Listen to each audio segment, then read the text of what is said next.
Stella was a great wife, and she loved me very much, until she brought home her ex-boyfriend's son and begged me to adopt him. She even asked our 4-year-old son to give up his bedroom. Let Caden have it, okay? You're the big brother. I had to laugh. I threw her things and the boys' stuff out the door and changed the locks. The number you have dialed is busy. Please try again later. When I heard the automated voice for the third time, a wave of panic washed over me. In 5 years of marriage, Stella had never been unreachable. Even if she was in a meeting and couldn't pick up, she'd always text me right back.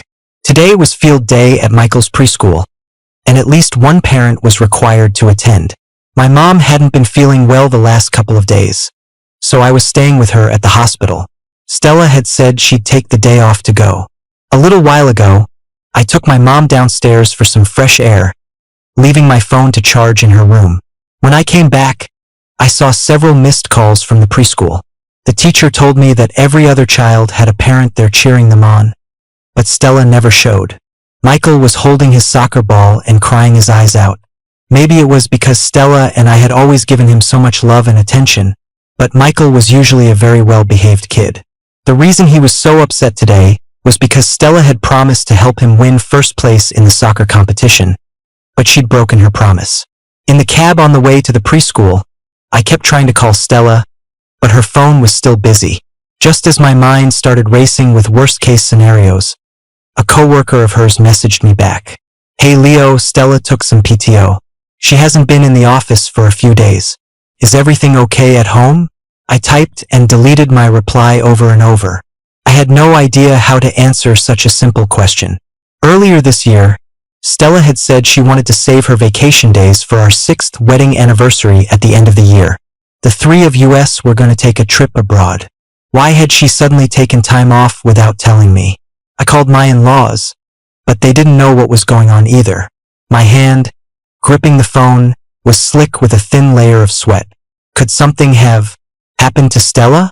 The traffic report on the cab's radio and the local news alerts popping up on my phone had my heart in my throat. Field day wasn't over yet. The sounds of kids and parents laughing and cheering echoed across the campus. At the preschool gate, Michael was holding his soccer ball, his head down as he followed his teacher. When he heard my voice, he ran to me, his eyes still shimmering with tears. Michael's dad, is everything all right? The teacher looked worried as she ruffled Michael's hair. I shook my head and thanked her, then helped Michael into the cab. Dad, tell Mom it's okay if I don't get first place. Since his mom hadn't shown up, Michael thought he must have asked for too much. I pulled him into my arms and comforted him softly, my own voice trembling slightly. For 2 hours after we got home, I didn't take off my shoes or have a sip of water. I just sat on the bench in the entryway, watching the sunlight creep away from my feet. Beep! It was the sound of the smart lock. Mommy! Michael ran over with a toy in his arms. I shot up so fast my head spun, but I still managed to take a step toward the door. I needed to see with my own eyes that Stella was okay. As my vision cleared, I finally saw her pleading smile, but it wasn't for me or our son, who had been worried sick all afternoon. It was for the little boy she held in her arms. Caden, from now on, this is your new home. I held my son's hand and waited. It wasn't until the light in the room had dimmed a few shades darker that Stella's gaze finally turned to us. It was soft, but also apologetic. Leo, this is Caden. Descend. Darkness swallowed me whole, long before the sun had set outside. I looked at the boy, unable to muster anything close to a friendly smile. Howard. He was a senior when I was at NYU, and a picture of him and Stella was printed in the university's promotional magazine. He was the one that got away, the first love she'd been crazy about for years. My 4 years at NYU were practically spent hearing stories about Stella and Howard's epic romance. Countless classmates saw them as the main characters of a real-life romance novel. They were from the same hometown and didn't come from money, but they pushed each other to get into a top school like NYU. Stella had better grades, but she willingly passed up better offers to be with Howard. And during college, Howard turned down several wealthy girls who pursued him, his heart set only on Stella. But even this storybook couple couldn't escape the post-graduation breakup season. Howard got a scholarship to study abroad, while Stella stayed at NYU for grad school. They said it was an amicable split, but after that, no one dared to mention Howard's name in front of her. At NYU, I took over for Stella as president of the debate club. Internally, she was my toughest opponent. Externally, I was her strongest ally. At some point, I started avoiding being alone with her. If we had to discuss something, I'd make sure to start a group chat. Even during debates, I gave up the second debater spot next to her and moved to the end of the line. I'd built such a clear boundary around our friendship that it was like a wall of ice between us. We were cold and distant, and it seemed that after college, our lives would become two parallel lines that would never cross. Until the alumni reunion 2 years after graduation, when our old club members started teasing us and trying to set us up. It was crowded and chaotic. Someone pushed me, and I stumbled into Stella's arms. Amid the smell of alcohol, the wall of ice around my heart melted into a thin sheet, and then it was shattered by the sound of 2 heartbeats, both too fast to control. Howard was like the most cryptic page in the book of Stella's world. She'd struggled with it, puzzled over it for a long time, until she finally turned the page. Only then did her stalled life seem to jump into fast forward. Stella's best friends made bets on what kind of man it would take for her to get over her heartbreak. They thought it would have to be someone even more dazzling than Howard. But the person Stella decided to pursue was me. All it took was planting a single rose seed in my heart, and it grew with passionate, happy abandon. Stella would get up before dawn to stand in line and bring me the first batch of breakfast burritos from the cart lady. When I had a stomach flu so bad I could barely move, she skipped work to buy all sorts of stomach medicine and heating pads and had a delivery guy bring them over. She filled prayer cards with wishes that all started with my name. She would kiss me whenever she felt happy. For a cup of coffee I'd made too sweet, or for the autumn wind that rustled my shirt hem. Stella proposed to me when the whole city was blooming with roses. It was as if she was declaring that she no longer regretted losing her son. But leaving isn't a true loss. Death is. Howard, divorced and with a son, had returned to the country. He was proud and stubborn, and he couldn't handle the gossip back in his hometown. He drove drunk and got into an accident. The sun had completely sunk below the horizon. Stella and I stood in opposite corners of the dark bedroom. Neither of us thought to turn on a light. Leo, Howard's ex-wife, doesn't want the kid, and his father isn't in good health. He had no one else to ask but me. Can he just live with us? Please? I promise you and Michael will always be the most important people in my heart. I tried to see her face clearly, to know whether she was saying this out of pure pity for a fatherless child, or if her love for the father now extended to the son. But I couldn't see anything. In the darkness, a pair of arms tried to embrace me. Stella. I took a step back. Saying her name felt suddenly, uncomfortably strange. Michael waited at the school gate for a long time today, holding his soccer ball. He waited until someone else was holding up the championship trophy, and you still didn't show. I just want to ask you one thing right now. Is this child yours? Caden looked a little older, which would place his conception around the time Stella started pursuing me. I thought back to that alumni reunion, when a tipsy Stella and I were pushed together. In the midst of the laughing, boisterous crowd, I vaguely remembered seeing Howard's silhouette, and at that time his wedding abroad was less than a week away. When Stella, feigning drunkenness, kissed me in front of everyone, it wasn't her saying goodbye to the past. She knew Howard was watching. She wanted to put his mind at ease. How ridiculous of me. I'd mistaken a performance for a real connection and fallen completely. The moment the light flickered on, I saw the flustered look on Stella's face before she could hide it. Leo, it was really Ken who asked me. When I was able to come to NYU, his dad and the neighbors all chipped in to help me. I closed my eyes. I understood everything. Stella was the best debater. On stage, she could counter any argument and force her opponents to surrender. But just now, she dodged my question like a debater with stage fright. Stella, I don't want a vague answer. Take him to the hospital for a paternity test. As for us, I pulled open the door, forced a slight smile at the 2 kids standing there, and took Michael's hand to leave. Let's talk again when the test results are out. Stella started to follow, but Caden's crying stopped her in her tracks. Standing in the elevator, just as the doors were about to close for the third time, I grabbed Michael's hand to stop him from pressing the open button again. My son was on his tiptoes, peeking through the crack in the doors toward our apartment. But his waiting was in vain. His mother was busy comforting another child. The thought of Caden's connection to Stella felt like an invisible rope tightening around me, causing pain all over my body. I breathed carefully until my tense, trembling body calmed down. Michael, Mom's busy for a few days. Let's go stay with Grandpa. When Dad saw me bring Michael home, he didn't ask any questions. That evening, he personally cooked our favorite noodles. I felt at ease with him putting Michael to bed. I went to the hospital to stay with Mom until almost dawn, then came home for a quick nap. When my alarm went off, I jolted upright. Dad's voice came from the other room. Michael's mom came by early this morning to take him to school. You should get some more sleep, Leo. Stella was trying to make amends. The cold expression that had formed on my face at the first mention of her name softened slightly. As long as her heart and her actions remained loyal to me and our family, I could give her a chance. I went back to sleep for a bit. When I woke up, Dad had just gotten back from the hospital.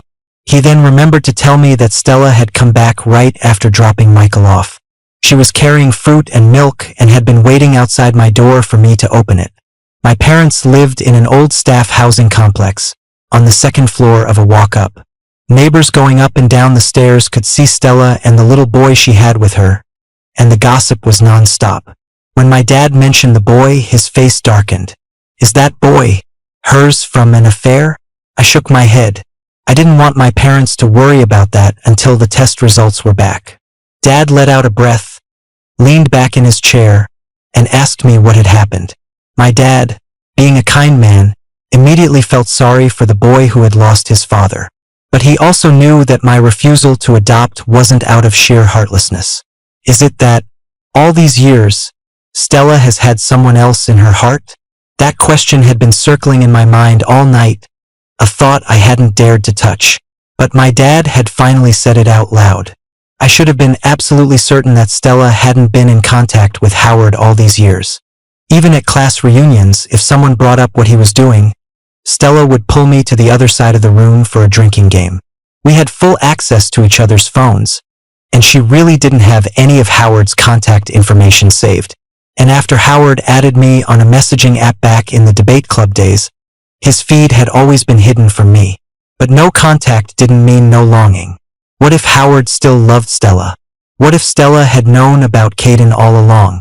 Flashes of Stella's gentleness and happiness from the past 5 years flooded my mind. Suddenly, they were screaming, shattering, revealing the cold indifference behind them. I slammed my fist on the table with a dull thud. When I came to my senses, I was drenched in sweat. My dad got up nervously to send away the people at the door, afraid they would agitate me. Stella heard the noise and started knocking, her voice laced with an unusual urgency. This sudden loss of control, something I'd never experienced before, left me momentarily stunned. After a long while, I heard my own calm voice. I told my dad to let Stella and the boy in. I couldn't run from a problem I had to face. One thing was clear. If I wanted to save my marriage to Stella, I could never accept Caden. His existence would be a constant reminder of how much Stella had loved another man before me. From now on, every second I spent with her would be filled with suspicion and doubt, transforming me into someone unrecognizable. I heard Stella's voice at the door, cheerfully greeting my dad, and the boy's clear voice calling him Grandpa. You don't hit a smiling face, so my dad couldn't keep a stern expression. I looked away, rehearsing my arguments in my head, preparing to win this confrontation with Stella with the same composure I used in debate. Stella, where are you going? Leo is waiting for you. I whipped my head around to see my dad standing alone at the door, fruit rolling all over the floor at his feet. Without even changing my shoes, I rushed downstairs and blocked Stella's car as she was about to drive away. She was in a hurry, the blood vessels in her eyes looking like they were about to burst. Caden's grandpa isn't feeling well. He was just admitted to the hospital. I have to go see him. Leo, Get out of the way. Amid the child's shrill cries, I froze for a few seconds. Just as I was about to step back, Stella's car lurched forward. The bumper scraped hard against my knee, leaving a searing pain. The car turned a corner and disappeared from sight, as if it were taking Stella completely out of my life. I stood there, suddenly feeling an immense emptiness. My own mother had been in the hospital for nearly a month. When had Stella, her daughter-in-law, ever shown this kind of urgency? Howard might have been left in the past, left outside of time, but Stella had never forgotten him. He was always there, colorless and formless, filling every empty moment of our 5 years together. More bewildering than the thought of losing Stella completely was the realization that maybe I never had her at all. Stella must have been busy taking care of Ken and finding a school for Caden. I was busy too during that time. I didn't reach out, nor did I reply to her daily goodnight texts. My mom was discharged from the hospital. To keep her from worrying, my dad and I hid the situation from her, just saying I was concerned about her health and was staying for a few days. When I took Michael home to pack some clothes, Stella wasn't there. My son cheered when I told him he could bring a few extra toys. But when I turned to go into the master bedroom to pack, I heard Michael start to cry. I dropped the folded clothes and rushed out. I saw what used to be Michael's space gray and blue room had been redecorated with a full-on pirate ship theme. From the curtains to the carpet, from the bed sheets to the toys on display, everything had been changed to an adventure style. It was obvious this was the room Stella planned to give to Caden. Michael couldn't find his favorite toys or his pillowcase. He hugged my leg, his body trembling with sobs. I dug my nails into my palm to suppress my anger. After finally calming Michael down, I took my phone to the balcony and called Stella. Michael's the older brother. I'm sure he's willing to give the south-facing bedroom to his little brother. Leo, don't make a big deal out of nothing. It's just switching rooms. When I get back, just switching rooms? I didn't wait to hear the rest of her explanation. I hung up. On the sofa, Michael was asleep, clutching a toy he'd found in a large cardboard box from the study. Tear tracks stained his cheeks, and his little mouth was puckered in a pout of ultimate grievance. He wasn't a grown-up. He was only 4. He hadn't even learned how to willingly turn off his favorite cartoon. How could he be generous enough to give up his familiar room and his mother to someone else? I picked up the toy cars scattered around the living room one by one, until I walked into the kitchen. I opened the fridge. Inside were neatly arranged bags of herbal medicine.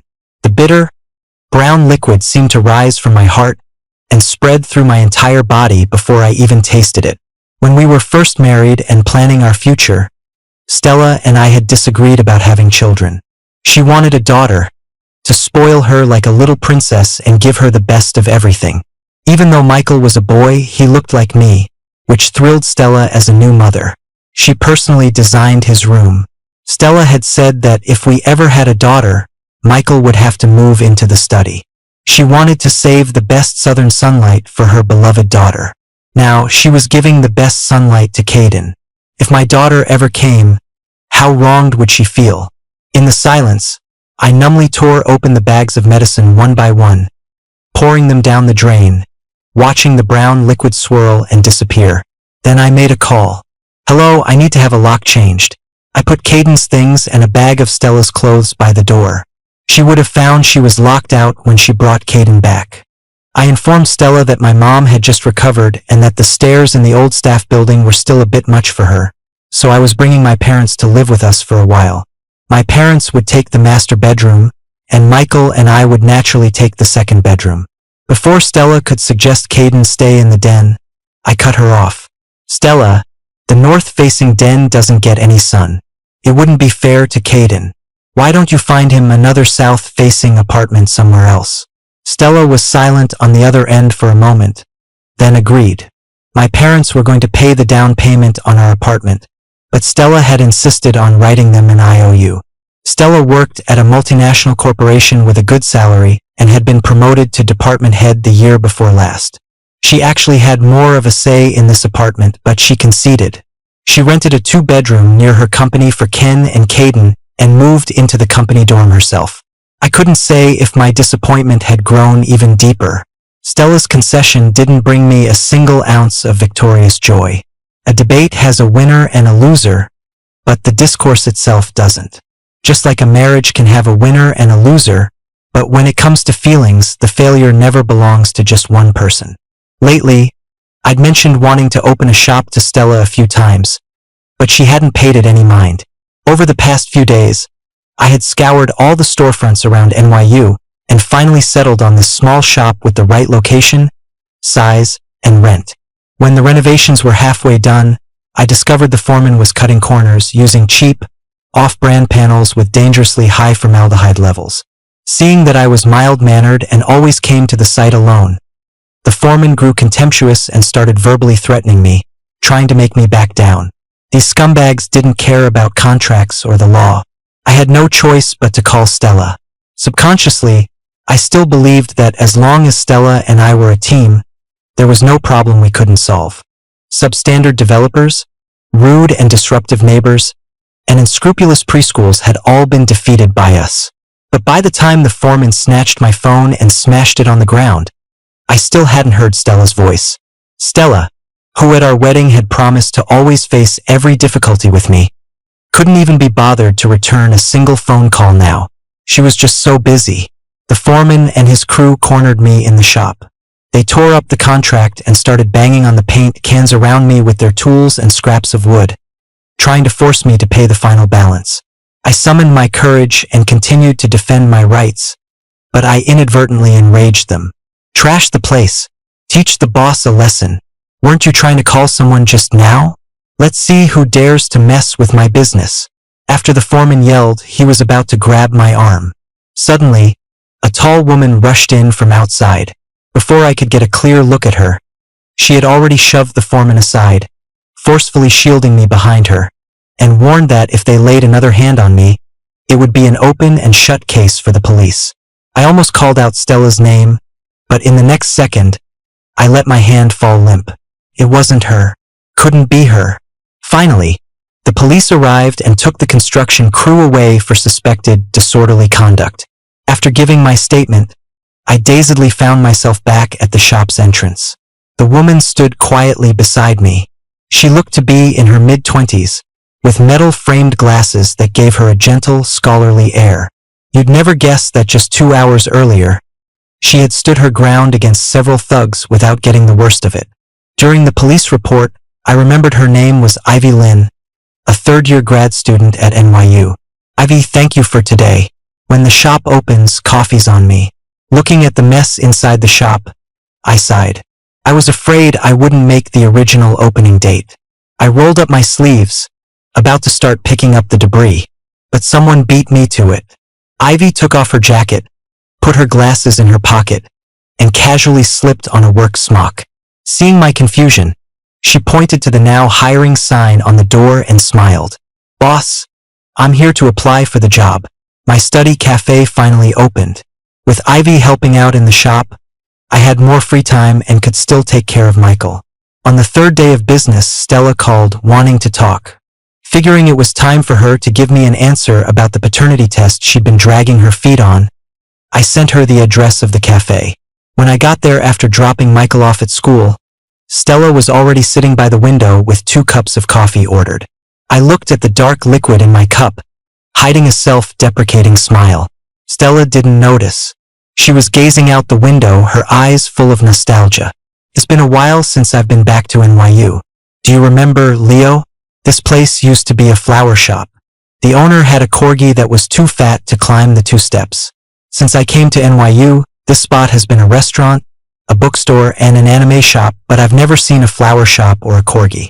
Seeing Stella's gaze flicker away for a moment, I didn't press her. I just smiled openly. I know, all your memories of NYU are tied to Howard. Stella's hand, holding the coffee cup, paused. Even the most eloquent debater couldn't refute an established fact in such a short time. And she had come to see me only to once again, despicably, beg me to adopt Caden with her. When I mentioned the test, I could read the retreat in her expression. She was afraid. Leo, if Caden really is my son, will you divorce me? Stella said that the day before the alumni reunion, Howard had suddenly returned to the country and asked to meet her that night, but not to rekindle their old flame. He and his fiancée were in trouble with their startup, and he borrowed all the money I had saved up during grad school. So that's why. Stella had been taking on projects for her company even then. I had just assumed that since she married me right after finishing her master's, she didn't have the money for a down payment. I never knew that money had long been lent to Howard. Stella said that after that day, she had completely let go of Howard. I wanted to believe her, so I offered a compromise. Stella, she said, frowning, Howard's relatives are all back in his hometown, and there are no good schools there. Besides, Caden, I cut her off, my words becoming more aggressive. I waited for Stella to fight back, waited for her to convince me with her words, just like she did time and time again on the debate stage. But this time, she simply conceded. Leo, stop being unreasonable. Stella slammed her coffee cup on the table. We're talking about Caden. A wave of sadness washed over me. Suddenly, this kind of opponent seemed incredibly boring. Well, Stella, let me tell you clearly right now, I will never agree to adopt Caden. If you insist, then we'll get a divorce. Stella froze, then stood up to leave without another word. It was only when she went to pay that she learned from Ivy that I was the owner of the shop. As she stepped outside, she suddenly turned back. She looked through the window, and I couldn't tell if she was looking at me or reminiscing about the flowers and the dog she shared with Howard. The fleeting loneliness on her face stretched into an endless road between us, making one want to retreat. I opened my phone and looked up Howard's account. I don't usually look at my social feed, so I hadn't noticed that Howard had unblocked me a long time ago. On all those recent nights when I shared little moments of Michael's growth with her, Stella had been casually looking through my phone. When I was describing the shop I wanted to open, she was brooding over Howard's post. Divorced. I'll never believe in love again. When I was worried about my mother's health, she was losing sleep over his. Friends, I'm back in the country. My numbness over the past few days had allowed the pain to sneak up on me all at once. Like a prank. It was like knives and swords scraping me raw. I picked up the coffee and drank it in one gulp, but the expected bitterness never came. I know you don't like espresso, boss, so I secretly added a double shot of sugar to that cup. It shouldn't be too bitter, right?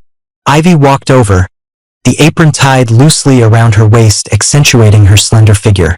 She was holding a Kigo Higashino novel, looking like she hadn't quite finished. Someone I'd only known for a few days remembered I liked sweet things, but Stella had forgotten. But there are some things I could never accept, no matter what. After our unpleasant meeting, Stella and I didn't argue anymore, but it wasn't exactly a Cold War either. We were like a couple forced to live apart, reporting on our lives to each other online. I'd talk about how Michael was doing in preschool, and she'd update me on the progress of finding a school and starting the adoption process for Caden. Her salary was still deposited into my account as usual. Stella sent me a message. It's Michael's birthday tomorrow. Can I bring Caden over to celebrate with him? Lately, whenever Michael asked for his mom, I'd put him off with one lie after another. I felt guilty, but helpless about the current situation. Before bed, Michael was still talking about the Coke braised chicken wings his mom makes. I tried to make them a few times following a recipe, but failed every time. After a moment's hesitation, I agreed and sent Stella the code for the door lock. My parents had only stayed for 2 days before complaining they weren't used to it and went back home. Stella saw the empty rooms but didn't mention moving back in with Caden. That evening, I had just gotten home with Michael when he smelled the chicken wings. Kids are forgiving. He showed no resentment toward Caden and even shared his toys. I was on the balcony taking down the dry laundry. When I came back inside, the dining table was already full.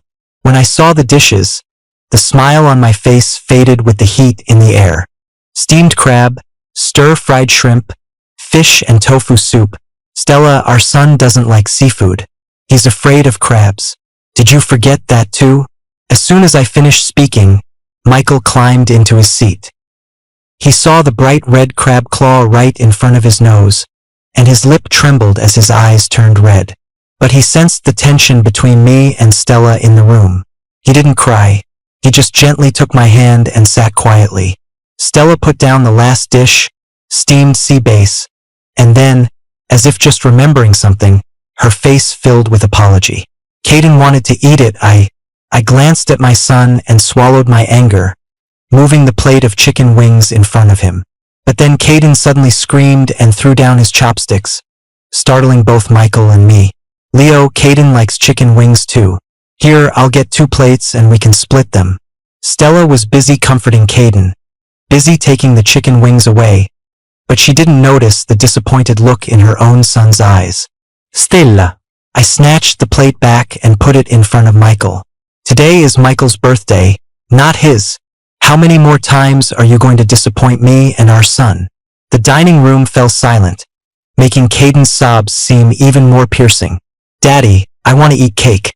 My son's soft voice gave Stella, who was frozen in place, a way out. She brought over the cake and put in the candles. Seeing a smile on my son's face, I was about to breathe a sigh of relief. The doorbell rang. Stella hurried to welcome in an older man, seating him grandly at the head of the table. Leo, this is Ken. I would have guessed even if she hadn't introduced him. She saw me sitting motionless and quickly explained that Ken hadn't met Michael yet and was here to celebrate his birthday. Because Stella's family isn't from here, I rarely had my relatives over, usually visiting them at my parents' place to be considerate of her feelings. But Stella? She didn't even bother to tell me before bringing Howard's son and father into our home. What's next? Was she going to bring back Howard's ashes for a family reunion? I held my tongue, planning to settle the score with Stella after Michael's birthday was over. But Michael hadn't even finished making his wish before Ken blew out the candles, just because he wanted to eat sooner. Leo, technically you're no relation to us, so I'm a bit worried. Caden has been raised delicately since he was a baby, not like your little rascal. Good thing we have Stella, she treats Caden like her own son. But I have to make one thing clear up front. You can't force the boy to call you dad. His only real father is my son. I slammed my bowl and chopsticks down and looked at Ken. Are you finished? Since you didn't come here with the sincere intention of celebrating a child's birthday, please leave. Ken was trying to intimidate me. What right did he have? I didn't know Stella anything, and there was no reason for me to respect him like an elder. And I certainly didn't owe the Howard family anything that would make me let them waltz into my home and disrupt my life. Stella tried to get between us, begging me to hold my tongue. Even now, all she cared about was Ken's health and Caden's feelings. She didn't even notice Michael covering his ears and running back to his room. My heart turned completely cold. I turned around, pulled a divorce agreement from my bag, and threw it at her. Stella, my son and I don't need you anymore. And one more thing. I glanced at Ken's ashen face. I wasn't going to be a fool. As for their expenses during this time, since it came from our shared marital assets, I reserve the right to pursue reimbursement. Now please leave. After kicking the 3 of them out, Stella called me many times and sent a flood of apologetic voice messages. She seemed genuinely surprised that I had actually prepared a divorce agreement. But we weren't children anymore. We couldn't just shout the adults are coming, to bluff our way out and scare off an opponent. Stella and Howard's entanglement ended the day before that alumni reunion. When Howard got into the accident after returning to the country, it was Ken who contacted Stella. She hadn't technically cheated. Stella said we could discuss what to do with Caden once I calmed down. She hoped I would be the same calm, rational debater from our old days and listen to reason. But perhaps in being with me, she had forgotten that roses also have thorns. Even if they are softer and more sparse, I still kept them as my last line of defense. I would not be the only one to compromise. Stella enrolled Caden in one of the best full-time preschools in the city. After work, she would sometimes visit my parents, buying them clothes or supplements. Other times, she'd wait for Michael at his preschool gate with a new toy. Stella wanted to apologize, to show me in this way that she loved me and was waiting for my anger to cool. She admitted to secretly looking at Howard's posts on my phone, but when Howard called her after returning, she didn't answer and deleted the call record. Stella also promised to convince Ken to let her get a paternity test for Caden to give me closure. and regardless of the result, she would no longer insist on adopting him. But at this point, did it even matter whether she adopted him or not? Even if Caden wasn't her son, he was still Howard's son. She used the debt of gratitude to Ken for helping with her tuition as an excuse, but dozens of families in her village had pitched in back then. Could she ever repay them all? Howard and his ex-girlfriend's failed business venture had also wiped out Ken's savings. He had left in a blaze of glory, returned in disgrace, and died abruptly, leaving Stella with a heart full of regret. Regret isn't a crack that can be mended. The missing piece is a black hole that will suck all the time and emotion I've invested in this relationship into a void. Even if it drained my entire life, I could never fill it. But Stella refused to sign the divorce papers. And because Ken was hospitalized again, she hadn't appeared before me in a long time. Business at the study cafe was getting busy. Ivy's classmates and the younger members of the debate club had done a lot to advertise for me. When I picked Michael up from school, he would sit quietly in a corner. He hadn't asked about his mom in a long time. A child's heart is sensitive. He could feel the cold shoulder he got on his birthday. He preferred playing with Ivy now. Ivy taught him how to solve a Rubik's Cube and do math. A craft project they made together in their spare time won first place in a preschool competition, making Michael admire her even more. The usually quiet cafe was now filled with laughter and cheerful voices, and even the sunlight inside felt a little warmer. A passerby at the open window casually commented on what a happy family of three we were. "Aunt Ivy, run. Daddy's about to catch us. Don't worry, I won't go easy on your dad." Ivy said that, but she deliberately created an opening, letting me grab her apron and snatch Michael away. Michael lost the game but didn't look disappointed. He reached his short arms out to Ivy, wanting to play again. The wind chime on the shop door jingled. Ivy and I turned at the same time to welcome the customer, but our smiles vanished when we saw it was Stella and Caden. As if on cue, Michael, in his childish innocence, said he wanted Ivy to be his mom. Fury ignited in Stella's eyes. Ivy, who knew who Stella was, let go of Michael as Stella lunged for him. "Leo, what kind of nonsense have you been teaching our child? What is she to you?" Faced with Stella's accusation, the twisted spring of my resentment and agony, which had been pressed down to its limit, finally recoiled with force. I shoved Stella hard. "Why don't you take a look at yourself? When your son needed his mother, where were you? Ivy just helped me open the shop and picks up Michael when I can't. But what have you been doing all this time?" Stella's eyes flickered. Before the guilt could show on her face, I turned away. I didn't want to see it. I'd seen enough. "Leo, I know I was wrong. What do I have to do for you to forgive?" The screech of tires outside cut Stella off. Before we could react, Ivy was the first one to rush out. My world turned into a silent film the moment I pushed open the door. I saw Stella, her face pale, screaming something. Ivy was frantically making a phone call. Caden was sitting on the curb, shrieking. Passers-by had stopped, their faces full of pity. And finally, Michael, lying in front of a car, with a soccer ball rolling to my feet. The singular splash of crimson made the blood in my veins run cold. "Michael." "No, Michael." Outside the emergency room, I stared at the blood on my fingers. My body temperature kept dropping, and an uncontrollable trembling made me so weak I could barely stand. "Leo!" Stella rushed to steady me, but I slapped her across the face. I didn't have the strength to hurt her, to teach her a lesson. But what about my son's blood? Witnesses at the scene said that Caden had suddenly snatched Michael's soccer ball and thrown it into the busy street. Michael was hit by a car that couldn't stop in time when he ran to get it. I glanced at Caden, his eyes swollen from crying, standing next to Ivy. Logically, I knew I shouldn't attribute malicious intent to a child. But emotionally, I didn't like him. I didn't want him to have any chance of getting near Michael ever again. "Stella, I can never forgive you." My gaze drifted aimlessly, following every hurried family member walking by. I was terrified. I never wanted to be at the hospital for Michael again. "If you insist on not signing, I will sue. When your presence is no longer beneficial to Michael's mental and physical well-being, I will do whatever it takes to strip you of your visitation rights. That soccer ball, it was the birthday gift you gave him last year. It's so worn out, but he could never bear to replace it. Do you remember what you promised him? That you'd buy him a new one for his birthday this year, but you forgot. Stella's hands, hanging at her sides, clenched into tight fists, her nails digging deep into her palms.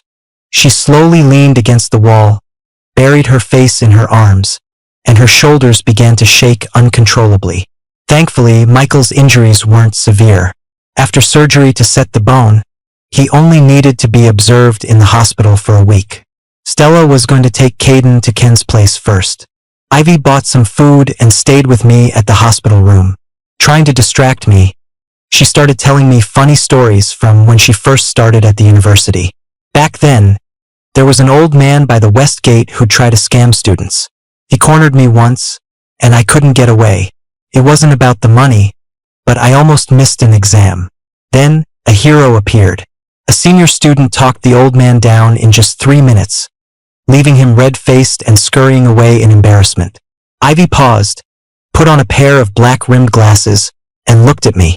"Senior, does that ring a bell?" I nodded. No wonder she turned down better-paying part-time jobs. She wanted to repay a favor from years ago. Ivy said she'd watched all my debate competitions on the university website and had even come to my wedding with her upperclassman friend. "I really thought you and Stella were the perfect couple." Perfect? It wasn't easy to achieve that, because my parents' jobs had us moving frequently when I was a kid. I was always transferring schools right after making friends. I became introverted and quiet, a total misfit in college. I happened to watch a campus debate competition and was captivated by the confident, powerful words of the first speaker, Stella. I decided I had to change. When I first joined the debate club, my speaking skills and thinking were slow. I often held back the team and drew complaints from other members. Quitting would have been the easy way out. But when my resignation was rejected, Stella handed me a notebook. She had stayed up all night reviewing our debates, revising my speeches word by word, and filling the margins with notes on strategies and techniques. It gave me the conviction to keep going. Later, against the club's objections, Stella put me on as the fourth speaker. In the end, I held my ground under pressure and, together with her, we won. My life took a turn onto a smoother path after that victory. I became confident, enjoyed making friends, and started actively pursuing opportunities. That was probably why I fell in love with Stella. But if love itself is unconditional, then I can't say for sure if what we had was really love. I held Michael's hand, suddenly remembering the collision of my heart with Stella's all those years ago. Whether it was love or just the alcohol, neither of us could ever be sure now. Ivy stood up and cleared her throat. Only then did I realize Stella had returned and was standing at the door, having heard who knows how much. After Ivy left, Stella walked over and slowly knelt in front of me. She looked up at me, the sorrow in her eyes completely exposed. "Leo, if you're angry, hit me, yell at me. But to say what we had wasn't love, then what was it? What else could it be?" I calmly pulled my hand from her grasp and thought about it seriously. "I don't know, Stella." The day Michael was discharged, Stella signed the divorce papers. She didn't fight for custody, and the apartment became mine. She stopped letting Ken boss her around and insisted on getting the paternity test first. If it was her responsibility, she wouldn't shirk it. But Ken objected, even claiming it was Howard's dying wish for Stella to take care of Caden. Stella found it hard to break free. My study cafe went viral overnight thanks to a vlogger's review video, becoming one of the most popular photo spots in the city. Even with 2 full-time employees, I was often overwhelmed. Ivy, who had already started her internship, would come help after work. Sometimes, when we worked late into the night, she would heat up a glass of milk for me. We'd chat for a while under the moonlight, and then she'd carry a sleeping Michael on her back as she walked us home. I understood Ivy's feelings, but she had taken what I said in the hospital to heart and wasn't rushing to make things official. That was good. At least we both had enough time to make our choices. One day, Ivy heard news about Stella from the NYU Alumni Network. Because the shop was so busy and the divorce and property division had gone smoothly, and since we regularly communicated about Michael, I never realized how badly things were going for her. Ken treated Stella like his personal servant, calling her at all hours, for any reason. He even made a huge fuss and demanded she accompany him to the hospital during one of her important work meetings. Stella grew increasingly impatient with his behavior. Just as she was up for a promotion, Ken showed up at her company and caused a huge scene. A competitor seized the opportunity, not only getting the promotion but also pushing Stella out of her job. Ken then turned his attention to Stella's severance pay, demanding she use it to send Caden to an expensive study abroad camp. For once, Stella was clear-headed. She saved the opportunity for Michael. When Stella's parents back home heard that our marriage had been ruined by Ken's family, they were so furious they went and smashed the front gate of their house. Unable to find Stella, who had moved, Ken started coming to my shop to harass me and Michael. I presented evidence and stated facts. The same debating skills that once dominated the stage left Ken with nothing to say. And so the connection between Stella and me, which had begun with a debate, came full circle. She taught me confidence. I gave her back her freedom. She was standing tall, but her shadow on the ground looked like it had a broken spine. All her obsessions and struggles during this time had come to nothing. The life she had tried so hard to perform turned out to be just a script. Stella took a step toward me, then hesitated before my impassive gaze. Her eyes were slightly red, like a wrongly convicted prisoner begging for a retrial. Leo, I was wrong. I was so wrong. Please forgive me. She had forgotten. I had said I would never forgive her. And Stella was never innocent. I didn't look back at the sobbing Stella behind me. From now on, I would also try to only look forward. As for the past, no matter how vivid it once was, it would eventually fade and blur under the wash of time, and then be forgotten. Michael wasn't back from his study trip yet, so I went home to spend some time with my parents. Son, you're the talk of the neighborhood. Do you know why? My mom, back from her morning exercise, began to recount the story animatedly as I was eating breakfast. Because of Stella. After Stella's friends learned about her situation from the alumni network, they took her out for drinks. Drunk, Stella didn't go back to her place. Instead, she walked over 10 miles to my parents' apartment complex. The security guard saw how drunk she was and wouldn't let her in since she couldn't give him an apartment number. Stella sat on the edge of a flower bed, and whenever someone passed by, she would mumble, "Leo, I'm sorry." By morning, the whole neighborhood was gossiping. Who was Leo? If she really had any dignity, she would have come to apologize formally. This whole spectacle just gives the neighbors something to laugh about. Besides her satisfaction, a complex look flashed across my mom's face. She was still lamenting the fall of a perfectly good daughter-in-law. Fortunately, Stella didn't actually show up at our door and put us in an awkward position. She kept her distance. I never made things difficult for her during her weekly visits with Michael. At the end of the year, I rented the adjacent storefront and expanded the cafe. Taking a moment to look up from my work, I saw Stella. She had come to pick up Michael from my parents' house for the past 6 months. But I was never there. It had been a long time since I'd seen her. She had lost a lot of weight, and the old trench coat she was wearing seemed to hang off her. It wasn't her scheduled visiting day, but seeing that she had brought a gift for Michael, I didn't say much. Michael looked at the brand new soccer ball but wasn't as interested as he used to be. He put it on the counter and went back to playing with his Legos. He's into drawing and building models lately, but he still likes playing soccer at school. I explained casually, noticing the disappointment in Stella's eyes. Are you doing well? Stella twisted her fingers nervously. I only then noticed the faint mark on her ring finger, as if she had just recently taken off her ring. I'm doing great. My parents are healthy, Michael is healthy and well-behaved, and the shop is thriving. I didn't go into details. When the waitress brought our coffee, Stella saw the espresso in front of me and instinctively started to get up to switch them. She knocked over her handbag, and a stack of resumes slid out. I pretended not to see. Once she had gathered them up, I smiled. I've gotten used to it. I actually like the rich flavor now.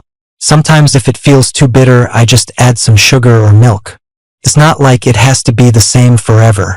I was talking about the coffee, but Stella's eyes seemed to darken as if she'd thought of something else. Her voice was a little hoarse. Aren't you going to ask how I'm doing?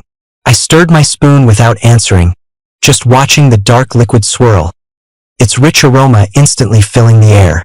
When I looked up again sometime later, Stella was gone.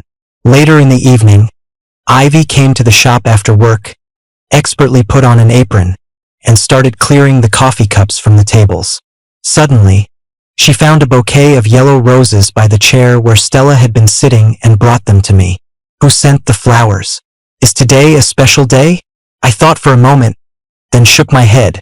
Just then, Michael called for us to come see the Lego model he had finished. Ivy casually placed the bouquet on the counter.